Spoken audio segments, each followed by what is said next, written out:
Saludos amigos.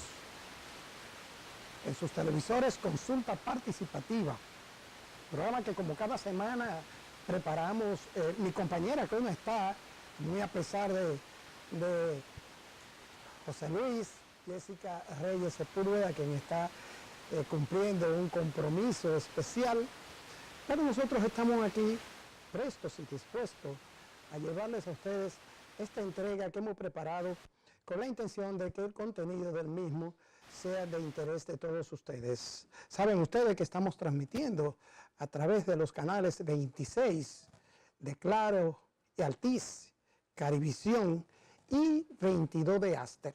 También estamos en el aire en este justo momento a través de Facebook Live. Consulta Participativa, este programa que ha sido concebido con una intención de que sea propositivo. Propositivo. Esa es nuestra intención y así estamos haciéndolo y llevamos ya casi 3 años tratando de penetrar a sus hogares con el permiso de todos ustedes. Nosotros vamos a una pequeña pausa y retornamos con nuestros comentarios.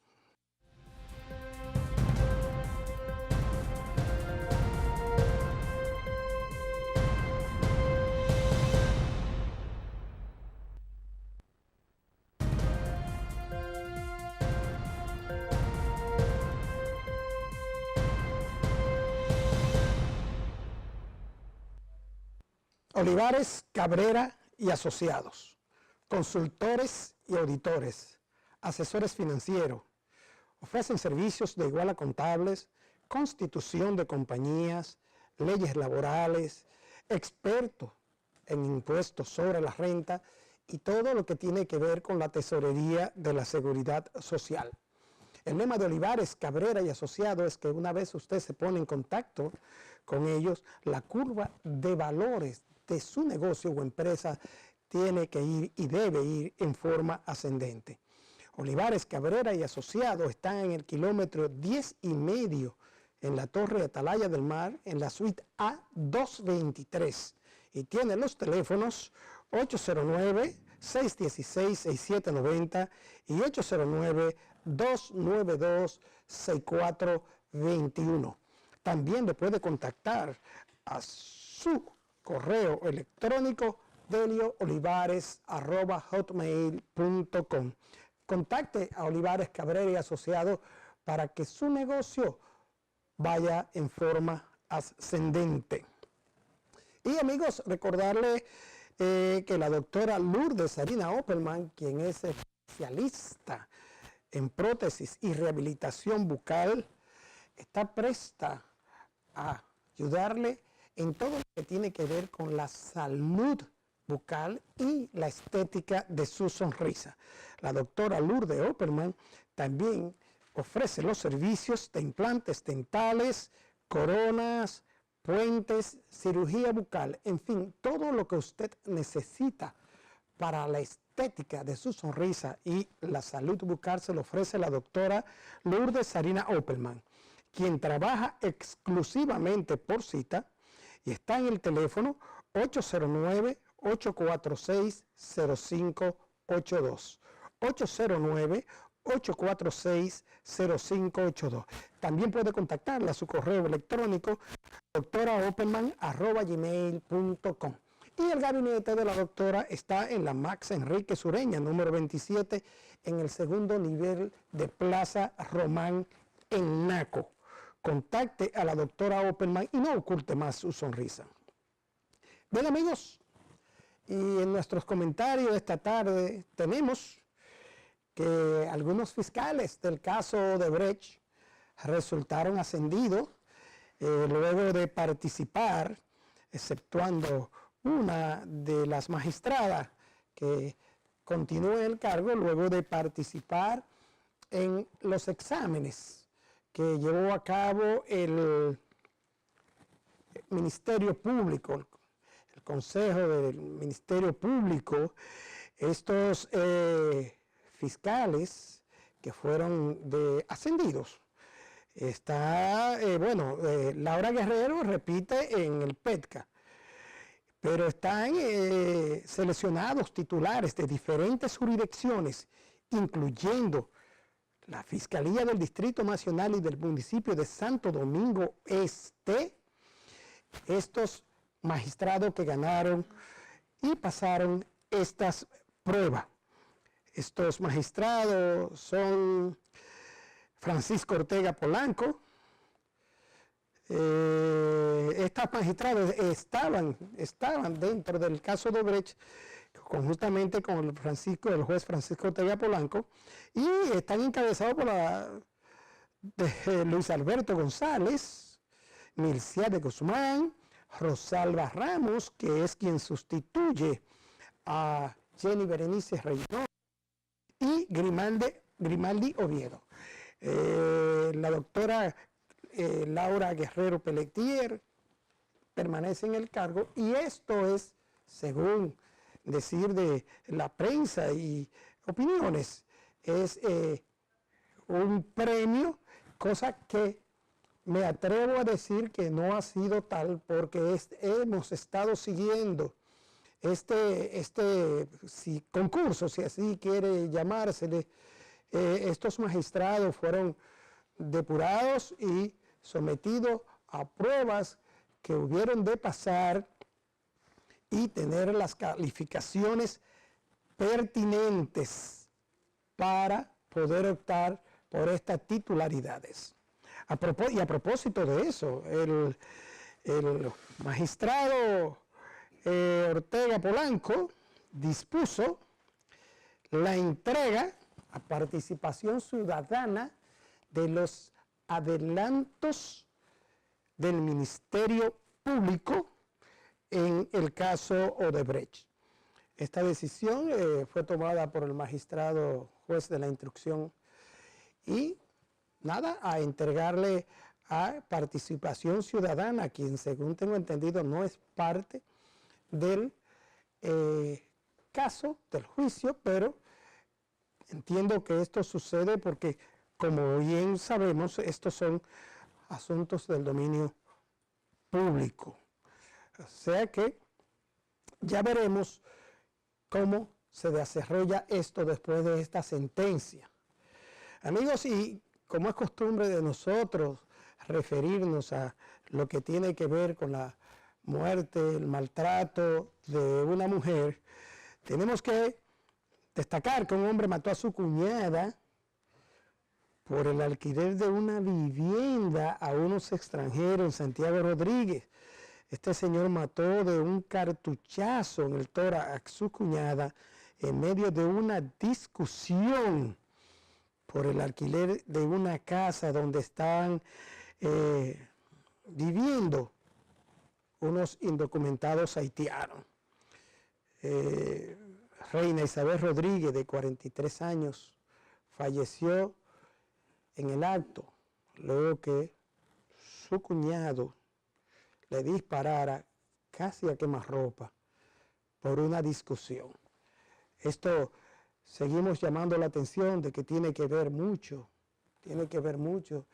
con la violencia de género, esta violencia que nos lleva cual ciclón, nos lleva arrastrado cual brisa potente hacia cometer hechos abominables. El caso también del dominicano en Madrid, España, que ultimó a su expareja de varias puñaladas en una peluquería. Este señor fue detenido, las autoridades no han ofrecido el nombre. Tenemos que la víctima es Esther López, de unos 32 años, asesinada a puñaladas en una peluquería, presuntamente por celos. Y sigue la ola, no solamente a nivel nacional, sino también en el extranjero, de nosotros, dominicanos machos, que queremos y creemos que la mujer es un objeto de nuestra propiedad y nos olvidamos de que ella es madre, tía, hermana, prima, esposa, compañera, cuñada, sobrina, pero que también quiere ser abuela. Quiere ser abuela, no la mates, cuídala. Ella cuida tus sueños y alegra tus despertares. Protégela, ámala, no eres su dueño. Amigos, vamos a cortar nuestros comentarios aquí porque esta tarde tenemos el placer de tener un invitado de marca mayor. Así lo han calificado ustedes, amigos televidentes, en sus diferentes apariciones en los medios de comunicación. Y al efecto de que él nos edifique de manera bien concisa, queremos solamente recordar que hoy 11 de septiembre, se cumplen 17 años del hecho que cambió la estabilidad emocional en los Estados Unidos y, ¿por qué no?, en el mundo. Los ataques a las Torres Gemelas, al World Trade Center de Nueva York, dirigidos por Osama Bin Laden, del grupo radical extremista Al Qaeda. De esto y otros temas hablaremos con nuestro invitado esta tarde. Volvemos en breve.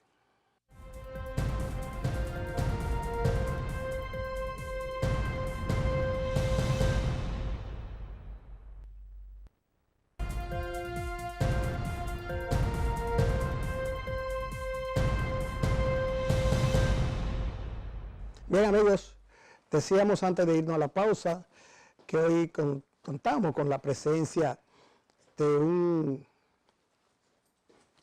no sé cómo calificar al doctor Iván Ernesto Gastón, analista de política internacional, doctor en Derecho Internacional, una persona que, según describe un amigo de Consulta Participativa, lo que él dice, cuando lo dice, usted lo cree porque él sabe lo que está hablando. Le damos la bienvenida al doctor Iván Ernesto Gastón a su segunda casa, ¿ya, doctor? Bienvenido. Gracias. Doctor, un placer. Gracias. Como comentábamos anteriormente, el mundo como que va muy rápido los cambios, pero vamos a referirnos, doctor. Yo quisiera que usted, hoy, 11 de septiembre, se cumplen 17 años de aquel trágico evento donde, decía en mi comentario, cambió radicalmente la estabilidad emocional de los Estados Unidos y marcó este hecho en el mundo, el ataque de Al Qaeda al World Trade Center. Yo tengo dos preguntas, pero una pregunta. Doctor, ¿cuál entiende usted que pudo haber sido el detonante que transformara de la forma que lo hizo a Osama Bin Laden y los motivos? El mundo está lleno de paradojas. Sucede que Osama Bin Laden viene de una familia muy acaudalada y era un agente de la Agencia Central de Inteligencia de Estados Unidos. Era el tesorero de los muyahidines, que en la administración de quien para mí es, sin lugar a duda, uno de los presidentes que mejores aportes positivos ha hecho a la historia de la humanidad, que es el presidente Jimmy Carter. Zbigniew Brzezinski, para crearle un Vietnam a los rusos, decide traer de nuevo lo que se llama la yihad. Es decir, es una idea de la CIA. Brzezinski, junto a Kissinger y junto a Samuel Huntington, son los tres grandes pensadores que han delineado la política exterior de Estados Unidos en los últimos 50 años. Y Brzezinski dice, bueno, pues vamos a utilizar a los fundamentalistas islámicos con el dinero de Arabia Saudita, con gente de Arabia Saudita, pero también de todos los países del planeta donde hay musulmanes. Y ese Osama Bin Laden, que había egresado de una universidad en Riad, la capital de Arabia Saudita, como ingeniero, había heredado $500 millones. Y lo ponen como tesorero, porque siempre hay que poner como tesorero a alguien que pueda haber confianza. Sí. Y esto, la creación de ese grupo con Osama Bin Laden de Al Qaeda, se convierte en un Frankenstein, porque al vencer a los rusos, al hacer que los rusos salgan de Afganistán, que para los musulmanes es lo que se llama en árabe Dar al-Islam, es decir, es una tierra del Islam, donde, bueno, estuvo los persas sasánidas, porque era una satrapía de Persia, lo que se conocía como la Bactriana, y siempre ha sido un territorio del Islam. Y dijeron, bueno, pues vamos a sacar a los ateos rusos. Pero esto se convirtió como en la famosa novela de Mary Shelley, en un Frankenstein. Un Frankenstein. Luego, cuando se le cuestiona a Zbigniew Brzezinski, que es autor de una obra que hay que leer para comprender la geopolítica, que se llama El Gran Tablero, Brzezinski le responde a un periodista de Nouvel Observateur de Francia, le dice, pero usted fue quien creó esos terroristas, porque Al-Qaeda surgió con el apoyo de Estados Unidos para enfrentar a los rusos en ese momento, por supuesto. ¿Y cómo se siente usted al haber creado ese grupo? Dice, miren, ustedes no tienen perspectivas históricas. ¿Qué es más significativo para la historia de la humanidad? ¿El derrumbe de la Unión Soviética o un grupo de musulmanes exaltados? Vaya exaltación, doctor. Vaya exaltación. Entonces, cuando vemos el ataque del 11 de septiembre, no había un solo iraquí, no había un solo afgano. ¿En el ataque? 15 eran de Arabia Saudita y el resto eran de Egipto. Ambos aliados de Estados Unidos. Son de esas paradojas que tiene la historia. Quizás el 11 de septiembre nos lleva a reflexionar de que la oscuridad no puede dar luz, de que la violencia no debe seguir siendo la partera de la historia, de que la maldad, la inequidad, crear células de este tipo, mañana eso se puede revertir.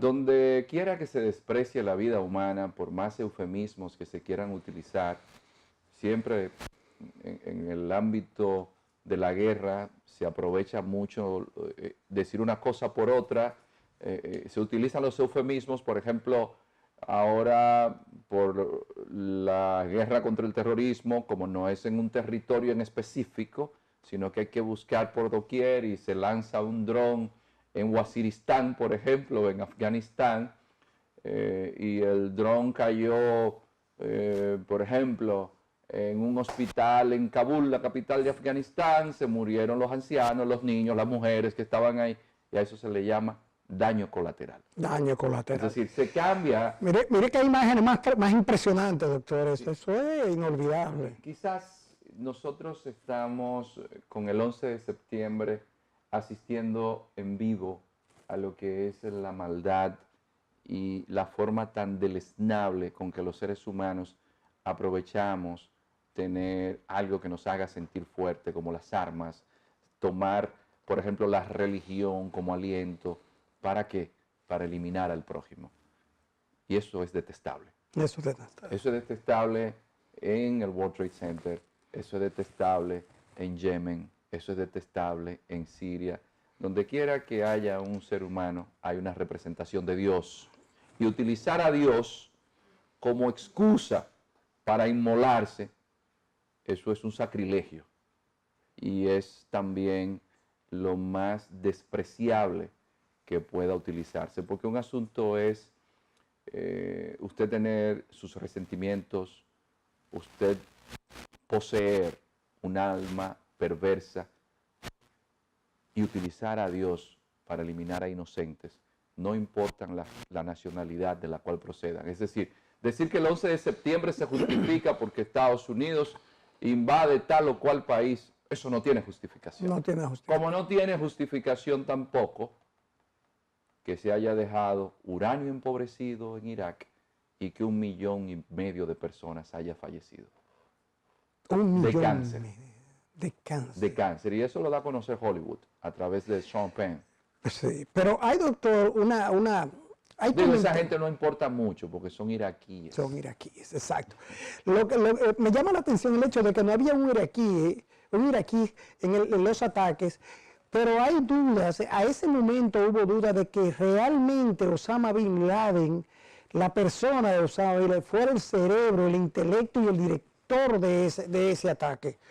Se dice que hubieron detrás de eso jefes de Bin Laden, que eran los verdaderos directores Lo de que eso. pasa es que nadie estaba por encima de Bin Laden en cuanto a la organización, solamente Omar al-Zawahiri, que era un médico egipcio, que es quien queda como jefe de Al Qaeda.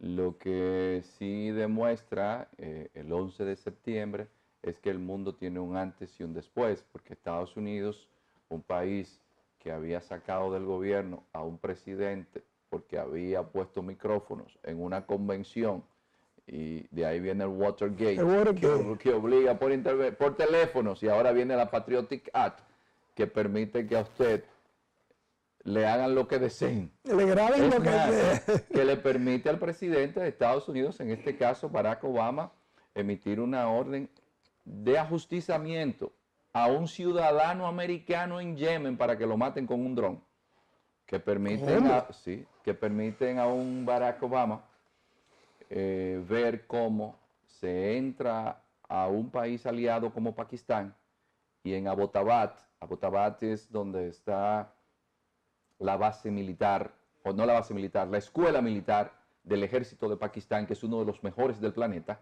que tienen arma atómica en Pakistán. Pakistán tiene... Sí, Pakistán es lo que se llama la bomba atómica musulmana, porque Pakistán fue el gran aliado de Estados Unidos por antonomasia, porque la India, que era quien se enfrentaba con Pakistán por la partición que se hizo la muerte de Gandhi, Mohammed Ali Jinnah, que se queda con la parte musulmana, y la otra que se queda el Pandí Jawaharlal Nehru. Nehru se va por la línea de países no alineados, se va con Tito, se va con Ahmed Sukarno de Indonesia.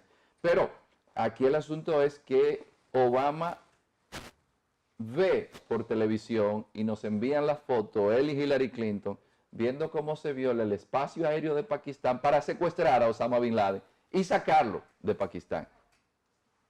Y eso no tuvo ninguna repercusión. No tuvo repercusión. Si lo hubiese hecho Bush, el asunto habría sido distinto. Sí. Pero ese 11 de septiembre permitió también que la administración Bush secuestrara agentes, tuviera Guantánamo, que todavía están ahí las personas en Guantánamo. Incluso Barack Obama habló de que se debía eliminar Guantánamo, no se eliminó. Estamos hablando de que Estados Unidos permitió que se aplicaran torturas. Hubo personas que eran simples pastores en Pakistán, en Afganistán, por ejemplo, Sí. y terminaron suicidándose en Guantánamo. Entonces, el 11 de septiembre deja detrás el mundo que habíamos tenido anteriormente, que el terrorismo no existía, el terrorismo fundamentalista islámico, como el referente al enemigo a seguir. Y permite entonces que luego tengamos un Bali en Indonesia, donde un grupo de turistas australianos, un ciudadano indonesio, pero que vivió en Surinam, aquí en el Caribe, que era profesor en Surinam, por eso se habla y la gente desconoce. Hay una gran cantidad de fundamentalistas islámicos en el Caribe, sobre todo en Trinidad y Tobago. Y también Trinidad en y Guyana. Tobago. Y en ese atentado, que es post 11 de septiembre en el 2002, a un grupo fundamentalista indonesio, porque eso es lo que hace Al Qaeda, despierta el fundamentalismo islámico en todo el mundo. Explotan una discoteca y el turismo se va de Bali. Luego tenemos otros ataques terroristas, por ejemplo el de Bataclan en París. Es decir, vimos lo que pasó en París. Sí, sí, sí. Pero también tenemos uno de los grupos terroristas que más daños hace y que es menos publicitado. Provoca la mayor cantidad de muertes por terrorismo. Y es en Nigeria, un país de más de 100 millones de habitantes. Boko Haram. Boko Haram. Entonces, tenemos que el Daesh, que recibió apoyo de algunos países de la zona para poder derrocar al gobierno sirio de Bashar al-Assad, llegó a crear un Estado. Sí. Llegó a crear un Estado, pero ahora también cuando derrocan a Gaddafi, se instalan también en la zona que da a la frontera con Egipto. Es decir, el 11 de septiembre cambia el mundo y tenemos un mundo en el cual ya el terrorismo no solamente acontece, que hay que tomarlo en cuenta. Los países que más sufren del terrorismo son los países musulmanes. Pero ya se traslada a Occidente. Ya puede ser en Nueva York, ya puede ser en París, ya puede ser en Londres, ya puede ser en Nueva York, Madrid, que mueren personas que van para su trabajo. Sí. El terrorismo adquiere el don de la ubicuidad, de estar en todas partes.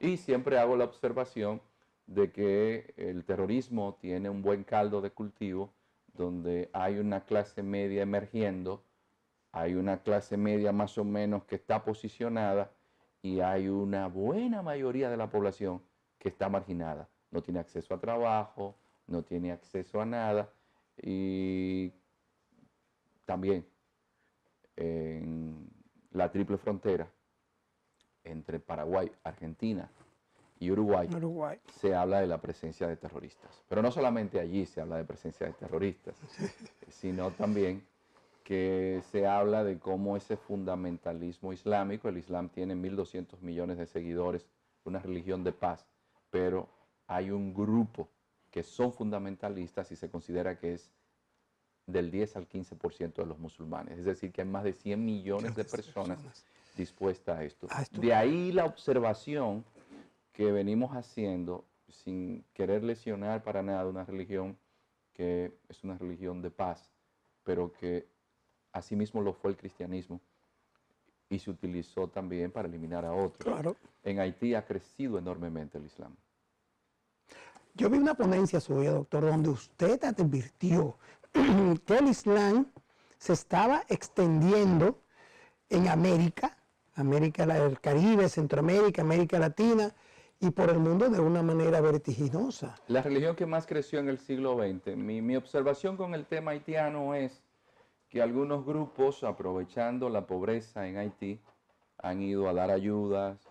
Entonces, para mí la mezcla de un Estado como el Estado haitiano, de aquí a 20, a 25 años, yo no lo veo ahora, yo lo veo desde a 20, 25 años, un país cuya capacidad de producción alimenticia cada vez es menos, porque tiene apenas un 1.8% de superficie cultivable, no tiene ríos, la población sigue creciendo enormemente.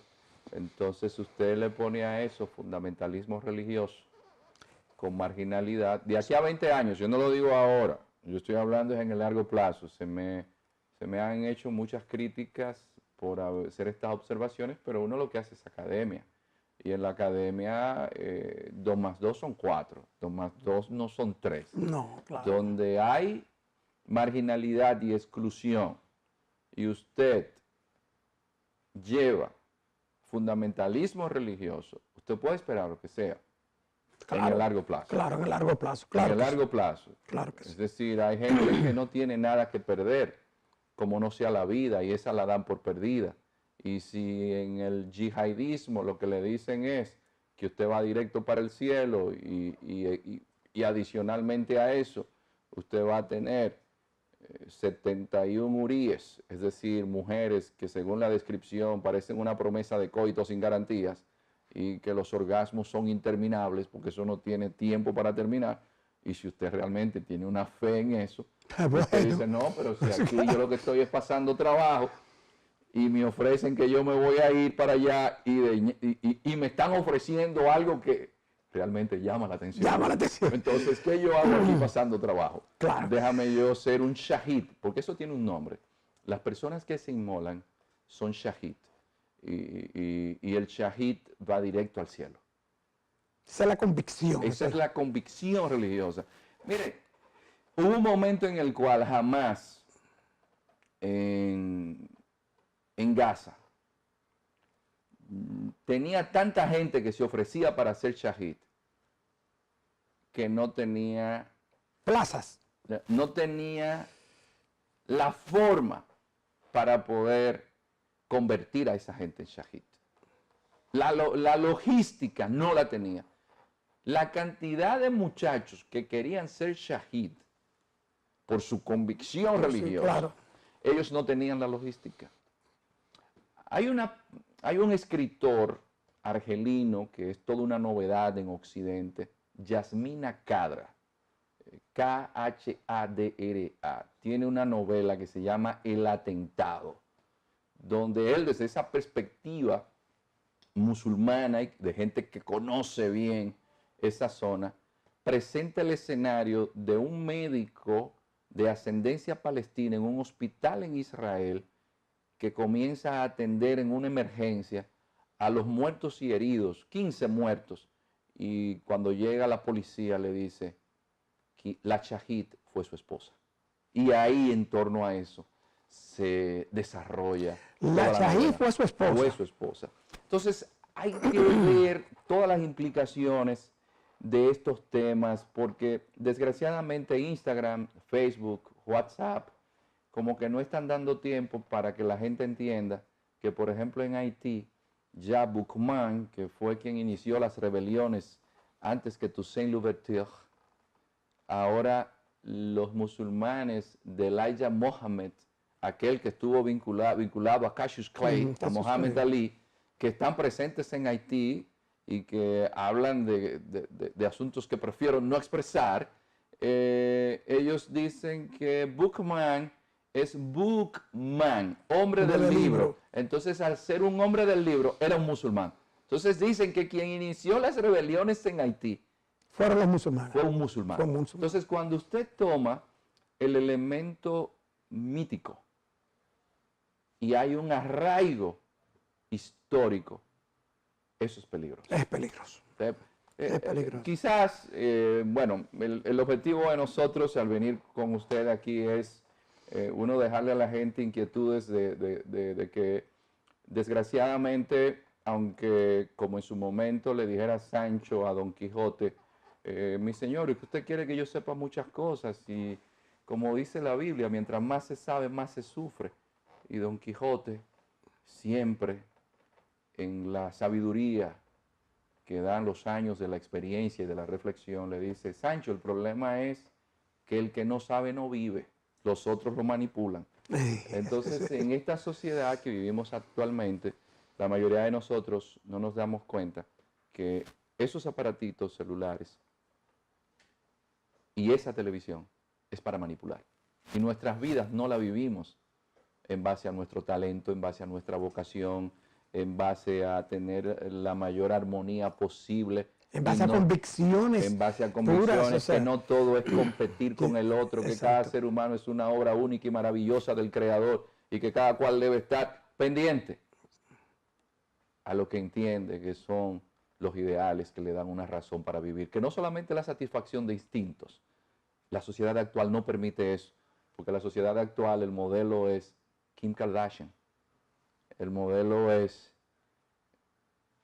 alguien que supuestamente, entre comillas, sin importar los muertos y los heridos que haya dejado en el camino, alcanzó bienes materiales. Y en mi campo, en Sabana Grande de Boyá, yo recuerdo que siempre decían, todavía no ha pasado por aquí. Yo vivía por donde se pasaba para ir al cementerio, un cementerio con mudanza.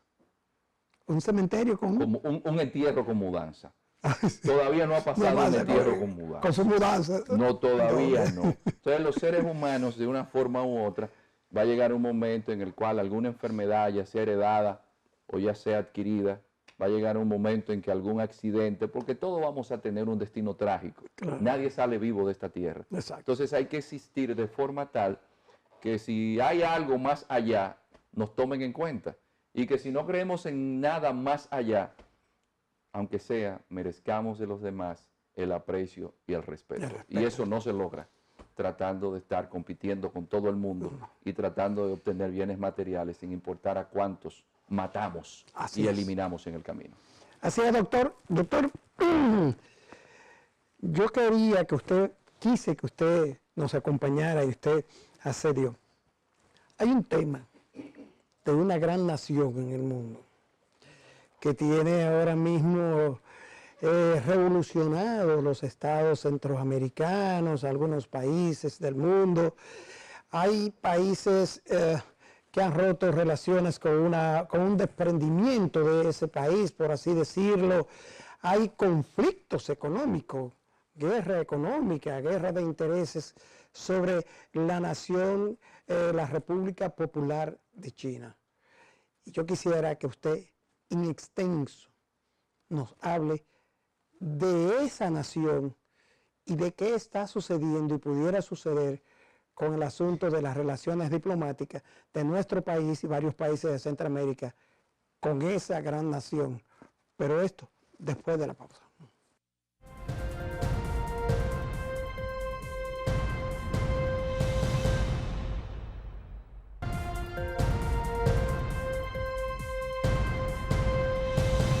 Doctor, tengo en la mano el ejemplar de su último libro, Temas Internacionales. Y hurgando en su libro, me topé con una parte del libro específicamente que dice Iván Gatón: Estados Unidos y China se disputan control de la región. A propósito de la pregunta que le hacía sobre lo que ha traído el hecho de la llamada de los Estados Unidos, de sus representantes diplomáticos en Panamá, El Salvador y República Dominicana. Pero eso tiene otros intríngulos que usted toca en este libro. Hábleme de eso, doctor. Sí, sucede que usted habla de tener un mundo como el que anteriormente usted pudo manejar, pero es imposible. Vivimos en otra época, hubo un cambio de época, con toda la tecnología, con toda la interdependencia de la economía mundial. Y Estados Unidos en el año 1972 decidió, con la administración Nixon, con la visita de Nixon, primero de Kissinger. A Pekín, con Zhou Enlai, con Mao Zedong, y ya finalmente en 1979 la administración Carter, la formalización total, completa. Primero de enero del 79. En el 79. Pero ya en el 72 a Taiwán se le saca del Consejo de Seguridad de Naciones Unidas. Taiwán queda fuera del Consejo de Seguridad. Sí, se fue la expulsión de Taiwán y entonces se admitió a China continental, China Popular. A China Popular, entonces se aprueba el consenso de una sola China. ¿Qué sucede? Muchos países de América Latina poco a poco fueron rompiendo relaciones diplomáticas con Taiwán y estableciéndolas con Estados Unidos. China, hasta hace 2 años, mantenía buenas relaciones con Taiwán. Y el gobierno del FMLN, grupo guerrillero que llega al poder y que había recibido apoyo de los chinos, porque los chinos son comunistas, no olvidemos eso. Usted le preguntaba a la gente del FMLN que por qué tenía relaciones con Taiwán. Y le decía, mira, es que no es un problema de nosotros.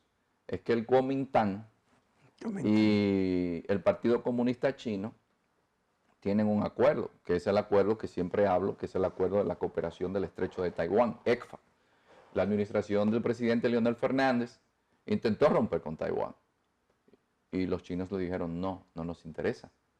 Cuando llega ahora el Partido Democrático Progresista de Taiwán, PDP, que es nacionalista, China dice, Tsai Ing-wen, no, te voy a declarar la guerra. Y ahí se rompe la tregua.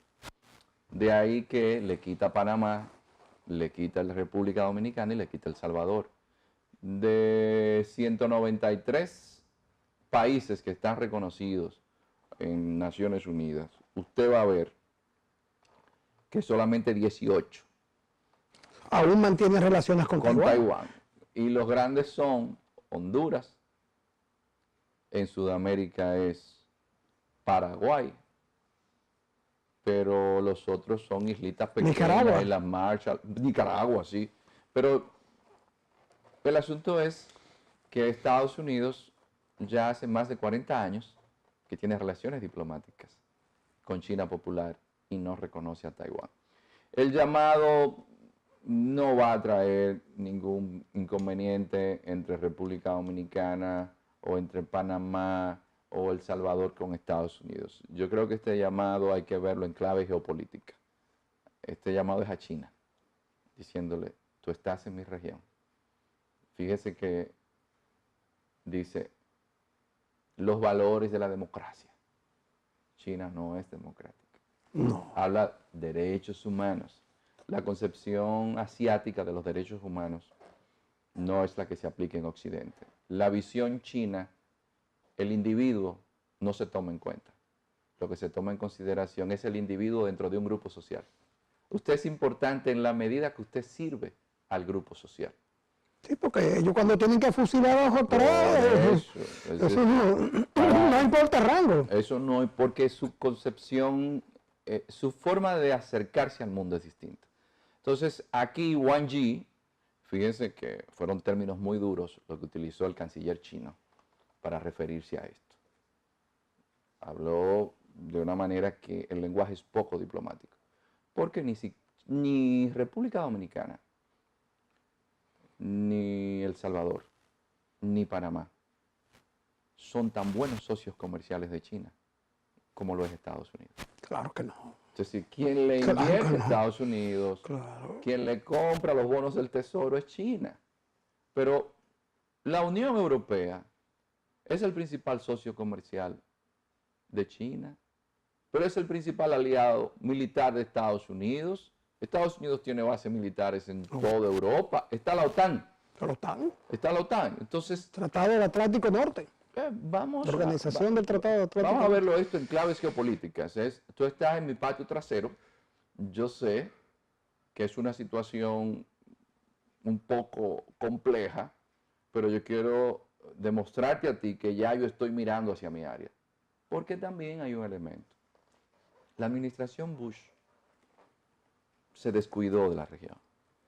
La administración Obama también. Xi Jinping ha venido 2 veces a América Latina. Donald Trump no ha venido una sola vez. No ha ido una sola vez. Entonces los chinos, de la noche a la mañana, nos damos cuenta, y siempre hay que decirlo, Brasil es un monstruo de país. Estados Unidos es el principal socio comercial de Brasil. No, es China. Argentina es el principal socio comercial. Estados Unidos. No, es China. Chile, Estados Unidos es su principal socio comercial. No, es China. Perú, Estados Unidos es su principal socio comercial. Tampoco. Son los chinos. O sea que entonces, como usted dice, descuidaron la región. Descuidaron la región, el Fondo Monetario Internacional no le presta al gobierno de Venezuela, de Nicolás Maduro, no le presta tampoco el Banco Mundial, pero Venezuela es uno de los países más ricos del planeta.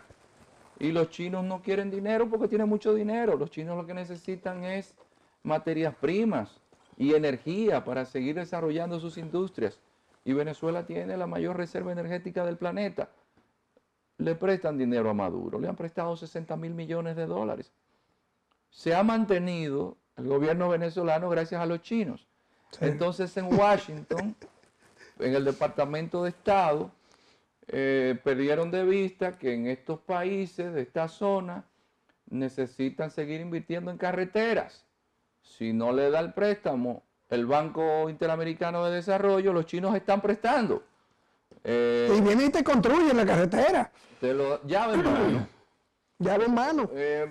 Yo siempre refiero el caso de Panamá, porque Panamá, si hay 2 sitios importantes en el planeta, porque el planeta hay que verlo por rutas. No es lo mismo vivir en República Dominicana, en la zona que estamos ubicados geográficamente, que vivir en la isla de Juan Fernández, allá en Chile, o en Chile. Como quiera, para usted moverse, eso da trabajo. Sin embargo, los chinos llegan a Panamá y cuando hacía falta para invertir, a pesar de en el canal, en la ampliación, a pesar de que hubo alertas por ser esta una zona estratégica, la segunda en importancia del planeta, no había dinero. ¿Quién puso el dinero que hoy el 45% de las inversiones del canal de Panamá pertenecen a inversionistas. Inversionistas entre comillas, porque la gente no sabe que el empresario chino es un miembro del Partido Comunista Chino que lo pusieron a hacer negocios. Sí, claro, Y que exacto. responde a los intereses del Estado. Claro, Son los claro. chinos los dueños de ese 45%. Claro, sí. Pero ahora los chinos anuncian que el principal puerto de Panamá, que es el puerto de Colón, ellos le van a hacer un tren. Entonces, si China es quien anda haciendo muelles en Mariel, en Cuba, invirtiendo en carreteras, invirtiendo en trenes que llegan desde Shanghái hasta Madrid, en lo que se llama la ruta de la seda, Sí. desde Shanghái, cruzando todo el Asia Central, y llegar a Alemania. Si los chinos no solamente tienen la ruta de la seda, sino también la franja de la ruta de la seda, y hace 2 semanas el presidente chino hace un cónclave con África, porque China pertenece a África, donde anuncia que los chinos van a invertir más de 60.000 millones de dólares en África. ¿Y cómo no van a ser los chinos los dueños de África si son los que están invirtiendo en un país como por ejemplo Etiopía, que ya Etiopía no se habla de hambruna, porque los chinos han convertido a Etiopía en la fábrica de los chinos? Etiopía ha crecido más de 2 dígitos en los últimos 10 años y los chinos le están haciendo un tren que va desde Addis Abeba, la capital, Etiopía no tiene salida al mar, hasta Djibouti, donde los chinos tienen una base militar, ahí en el Mar Rojo. Entonces, si los chinos son los que están haciendo las inversiones, Estados Unidos entonces tiene obligatoriamente que hacer una revisión de cuáles van a ser sus políticas de inversión. Y te estoy mirando. De comercio en la región. Claro. Porque ese es el nuevo mundo que el propio Estados Unidos impulsó. Paradójicamente, quien lleva a los chinos al estadio donde se encuentra, porque fueron los que hablaron de neoliberalismo, de llevar las empresas a donde se le pague menos, y dejaron de tener las factorías en Brooklyn y prefirieron mandarlas, más de 45.000 empresas a China, fue Estados Unidos. Sí. Doctor, el tiempo se nos agotó, pero vale decir que entonces, según su criterio, me quedan 30 segundos, no hay vientos que tumban coco con esa convocatoria del Departamento de Estado a esos 3 representantes. Sí, hay una señal, siempre esto es una señal de advertencia, pero esto es parte de la geopolítica en la cual estamos. República Dominicana, El Salvador y Panamá no representan en la economía mundial la importancia de Alemania, y los chinos tienen ahora mismo a Airbus, que es alemán, allá en China. Así es. Doctor, muchísimas gracias por acompañarnos en esta entrega de consulta participativa, como siempre. Bien dice mi amigo, a usted hay que escucharlo. A ustedes, amigos televidentes, gracias por estar ahí. Nos vemos en la próxima entrega.